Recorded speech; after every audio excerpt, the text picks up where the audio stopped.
साथियों, बिहार को नशा मुक्त करने का विचार सबसे पहले नीतीश कुमार जी के मन में आया था और उन्होंने ही यह निश्चय किया कि बिहार को ड्राई स्टेट बनाया जाए। इस उद्देश्य को लेकर ठीक 10 वर्ष पहले, करीब 10 वर्ष पहले उन्होंने बिहार में शराबबंदी की नीति लागू की, जो अभी तक चला आ रहा है। इसका उद्देश्य था भ्रष्टाचार को कम करना, शराब पीकर महिलाओं के ऊपर जो अत्याचार किए जाते थे उसको रोकना और नशे की हालत में सड़कों और गलियों पर गुंडागर्दी को खत्म करना। इसके अतिरिक्त अन्य पर्व त्योहारों के मौके पर भी शराब पीकर सड़कों और गलियों में उत्पात मचाए जाते थे। इतना ही नहीं, कुछ शराब की दुकानें तो स्कूल और कॉलेज जाने वाले ये पथ पर बना लिए गए थे, जहां से छात्र, खासकर छात्राओं को गुजरने में काफ़ी परेशानी होती थी। उन पर कई तरह के फप्तियां कसी जाती थी। इन सारी समस्याओं को लेकर बिहार की महिलाओं में काफ़ी रोष था और नीतीश कुमार ऐसे पहले मुख्यमंत्री हुए जिन्होंने इस चीज को समझा और बिहार को नशा मुक्त करने का निर्णय उन्होंने लिया।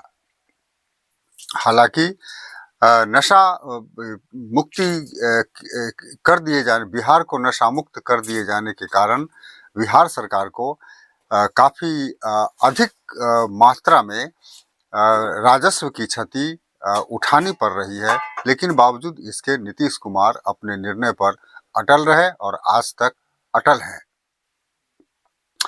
चाहे कुछ भी हो, भले ही बिहार सरकार को राजस्व की हानि हो रही हो, चलिए मान लेते हैं कि राजस्व की हानि हो रही है, लेकिन कम से कम इतना तो जरूर है कि बहुत सारे परिवार जो शराब की लत के कारण टूट गए थे या जो कि टूटने के कगार पर थे, वो परिवार कम से कम बच गए।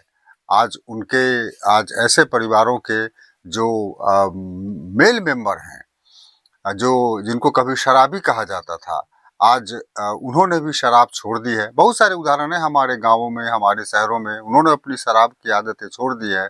अब वह परिवार काफ़ी ये एक सुखी संपन्न परिवार, खाता पीता परिवार बन गया है। आप खुद सोचिए, एक औसत मजदूर अपनी कमाई का 1/3 हिस्सा पहले शराब पीने में ही खत्म कर देता था। अगर वह 500 रुपये कमाता था तो वह घर पहुंचने के पहले रास्ते में 3 से 350 रुपये का वह शराब ही पी जाता था। अब बाकी बचे पैसों में ही उसे अपनी घर चलानी पड़ती थी। ऐसे हालत में घर में तनाव होता था, फिर महिलाएं बोलती थी और फिर ये महिलाओं के प्रति ये हिंसा किया जाता था। तो कम से कम बिहार सरकार को राजस्व की हानि हो रही है, लेकिन उस राजस्व की हानि को सरकार निश्चय ही किसी दूसरे तरह से पूरा ये करती होगी। लेकिन इतना जरूर है कि भले ही बिहार को राजस्व की हानि हो रही हो, लेकिन ये शराबबंदी के कारण सड़कों और गलियों पर ये होने वाले ये नशेड़ियों के जो हुड़दंग थे, कम से कम वह अब नहीं होता। हाँ, यह मैं नहीं कह रहा कि बिहार में बिल्कुल शराबबंदी हो गया तो शराब मिलता ही नहीं, शराब मिलता है, शराब उपलब्ध है, कई सारे केस पुलिस पकड़ती है, लेकिन बावजूद इसके जो शराब पीने वाले हैं उन्हें शराब महंगा मिलता है। यह ठीक है कि शराबबंदी के कारण एक नया उद्योग, ये शराब की तस्करी का पनप गया है, लेकिन ये सब अपनी जगह पर है। लेकिन इतना भी मानना पड़ेगा कि इस शराबबंदी के कारण ये सड़कों और गलियों में होने वाले जो ये शराबियों के जो उत्पात थे, कम से कम वह बंद है। वह महंगा शराब खरीद कर पीता है तो फिर अपने घर में या कहीं पर और जगह वह पड़े रहता है। सड़कों पर तो दंगा नहीं करता। कुछ ऐसे पर्व हैं उदाहरण के तौर पर जिनमें शराब की काफी बिक्री होती थी और काफी हुड़दंग मचाए जाते थे।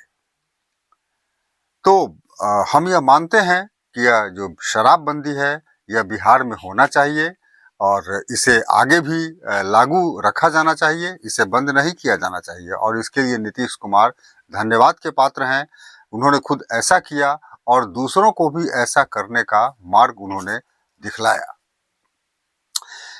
साथियों, कैसे लगे आपको मेरे विचार कमेंट करके जरूर बताइएगा। फिर मिलते हैं किसी अगले वीडियो में, तब तक के लिए नमस्कार।